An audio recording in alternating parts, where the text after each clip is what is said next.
Olá, meu nome é Luke. Hoje te contarei mais uma história de terror. Se você gosta desse tipo de vídeo, dê um like, se inscreva no canal e comente sua opinião sobre a história no final dela. E agora, vamos ao terror.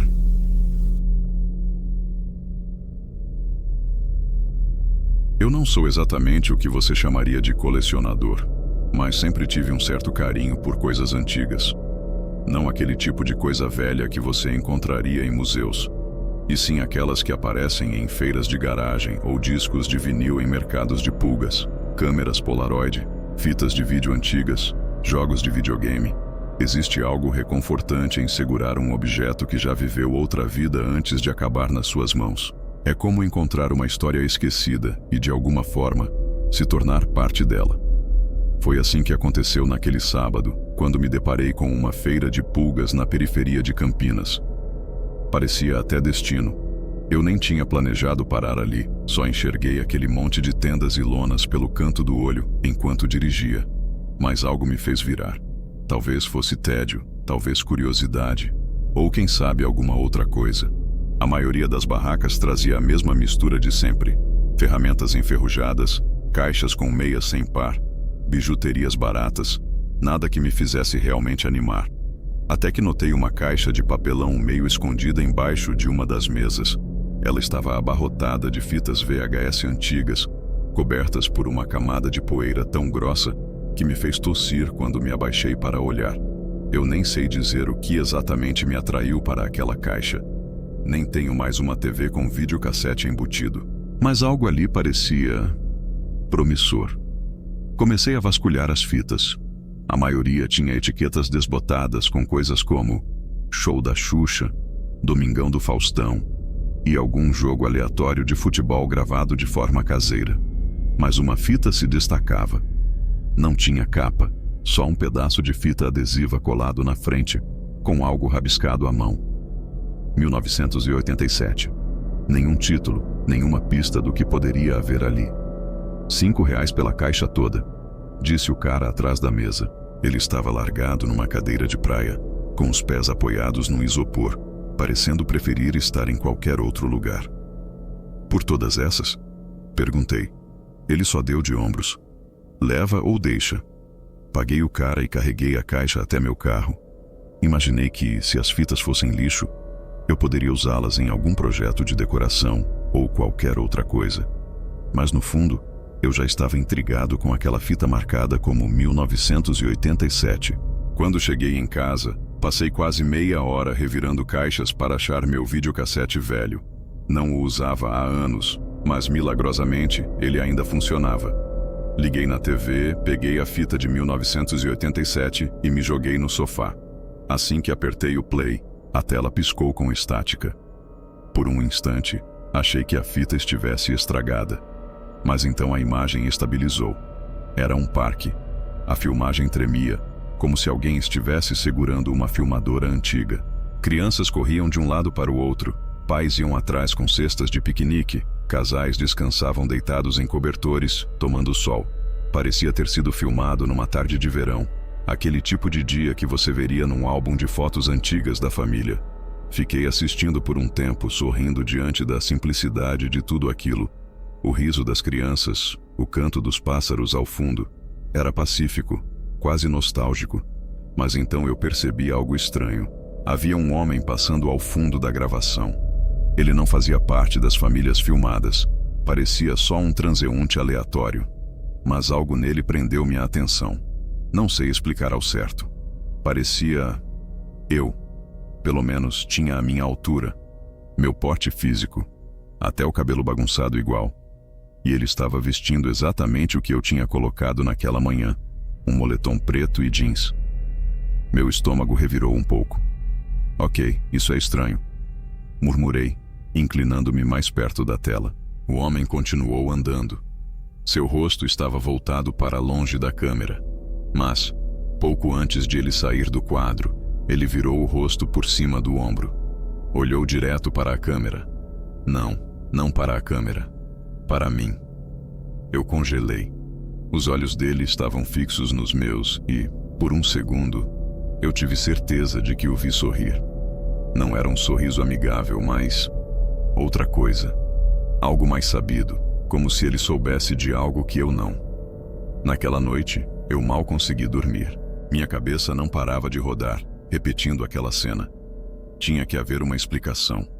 Talvez fosse alguém que simplesmente se parecesse muito comigo. Talvez fosse alguma falha na fita, ou minha mente pregando peças.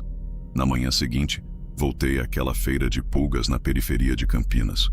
O mesmo cara que me vendeu as fitas ainda estava lá, sentado na mesma cadeira de praia, lendo um jornal. "Ei", falei, segurando a fita marcada como 1987. "Você lembra onde conseguiu isso?" Ele apertou os olhos, pensou um pouco. "Venda de inventário, acho. Um casal numa cidade aqui perto." "Você lembra o endereço? Ou quem eram?" Ele balançou a cabeça. "Não, eu só compro no atacado." Saí de lá com uma frustração pesada no peito. Quem quer que tivesse sido o dono daquela fita era minha única pista real, e ela tinha morrido ali. Mas naquela noite eu decidi assistir a fita de novo.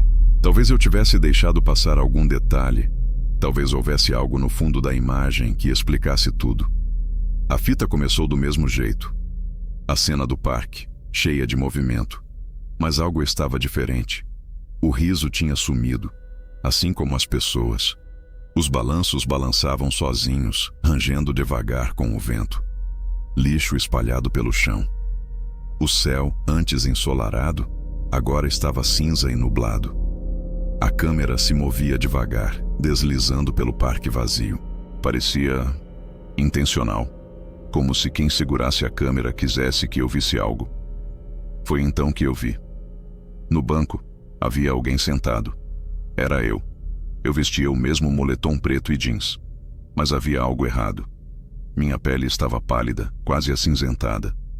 Meus olhos arregalados, sem piscar. Minhas mãos estavam entrelaçadas no colo e minha boca, torcida num sorriso estranho, antinatural, que se estendia demais. A câmera foi se aproximando devagar, encurtando a distância entre nós. Meu sorriso foi se alargando e, juro por Deus, meus olhos se mexeram para encarar a câmera, embora minha cabeça continuasse perfeitamente imóvel. "Para", sussurrei, tateando o controle remoto. Minhas mãos tremiam tanto que eu mal conseguia apertar o botão. Pouco antes de eu conseguir apertar ejetar, a tela ficou preta. Empurrei a fita de volta na caixa e a enfiei no canto mais profundo do meu armário, batendo a porta com força, como se isso pudesse conter o que quer que estivesse dentro daquela fita. Disse a mim mesmo que não ia assistir outra vez. Nunca mais. Mas mesmo escondida, eu não conseguia me livrar da sensação de que aquilo ainda estava me observando. No dia seguinte, tentei levar a vida normalmente. Ou pelo menos tentei. Quando fui até a cafeteria, achei ter visto alguém parado do outro lado da rua, segurando uma filmadora. A lente estava apontada direto para mim, mas quando pisquei, a pessoa não estava mais lá. Mais tarde, enquanto eu fazia algumas compras, achei que vi gente me filmando do outro lado dos estacionamentos, por trás de prateleiras de loja, até mesmo refletido nos vidros dos carros.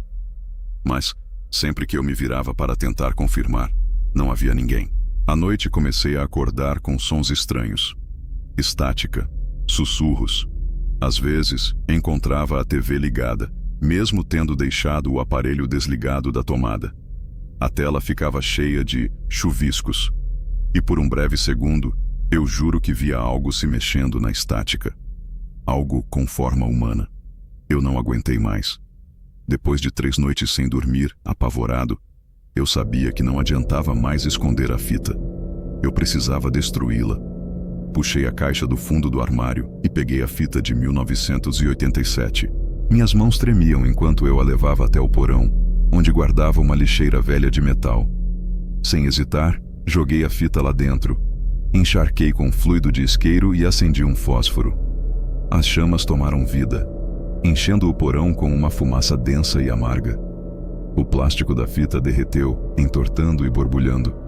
Por um momento, eu achei ter ouvido um leve estalo, como sussurros, mas me convenci de que era apenas o som da fita se desmanchando no fogo. Fiquei ali parado, olhando, até não sobrar nada além de cinzas. Pela primeira vez em dias, senti um certo alívio. Ou pelo menos foi o que pensei. Na manhã seguinte, algo parecia errado. Não consegui identificar o que era de imediato, mas aos poucos fui notando as pequenas coisas. Meu reflexo no espelho do banheiro parecia fraco, como se eu estivesse olhando para mim mesmo através de um vidro fosco. Minha sombra na calçada parecia menos definida, quase incompleta. No fim do dia, as pessoas começaram a me olhar através, literalmente. No supermercado, a moça do caixa nem me reconheceu quando entreguei o dinheiro. Ela apenas olhou para mim como se eu não estivesse ali. Mas o pior foi nas fotos. Todas as fotos minhas, no meu celular, nos álbuns de família antigos, até aquelas que estavam emolduradas nas paredes, estavam em branco. Como se eu nunca tivesse existido. 2 dias depois, acordei me sentindo mais fraco. Meu corpo mal respondia. Minha pele parecia pálida e quase translúcida, como se estivesse desaparecendo aos poucos. Fiquei no porão, apavorado demais para encarar o que estava acontecendo. E foi ali que eu percebi a verdade. Queimar a fita não a destruiu. Destruiu a mim. A fita era meu elo, minha âncora. Ao quebrá-la, eu cortei minha conexão com o mundo. Agora estou preso aqui. Ainda consigo me mover, ainda penso, mas não estou vivo.